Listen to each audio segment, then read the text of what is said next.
Ang Creamline Cool Smashers ay posibleng maglabas na ng opisyal na 14-woman lineup para sa nalalapit na 2024 AVC Champions League at talagang exciting ang mix ng mga veteran stars at rising talents na bubuo sa kanilang kampanya.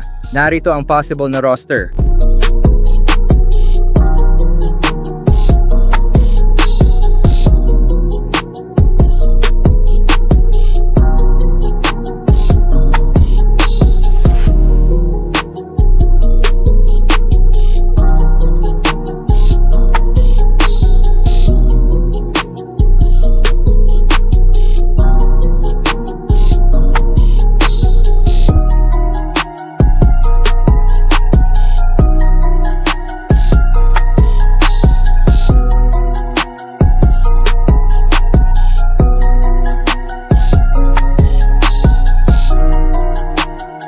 Pero, ang pinakakapansin-pansin sa lineup na ito ay ang presensya ng tanging import na si Erica Staunton, isang outside hitter mula US na inaasahang magdadala ng firepower at international experience. Samantalang ang isa pang reinforcement ng Creamline ay si Rhea Di Maculangan, isang highly decorated local setter na officially listed bilang guest player para sa AVC.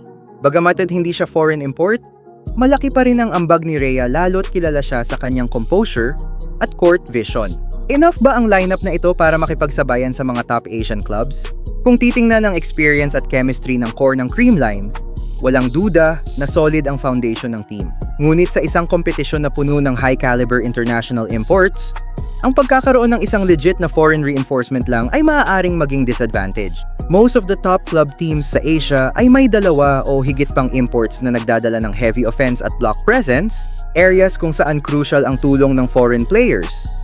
Bagamat may edge ang Creamline sa kanilang local cohesion at deep bench, ang tanong ngayon ay, sapat ba ito kung kakaharapin na nila ang malalakas na team mula Japan, China, Thailand, at iba pang powerhouse countries? Kung gugustuhin ng Creamline na makalusot sa elimination at makipagsabayan sa playoffs, kailangang mag-step up hindi lang si Erica Staunton, kundi pati ang local hitters gaya ni Tots, Gemma at Alaysa.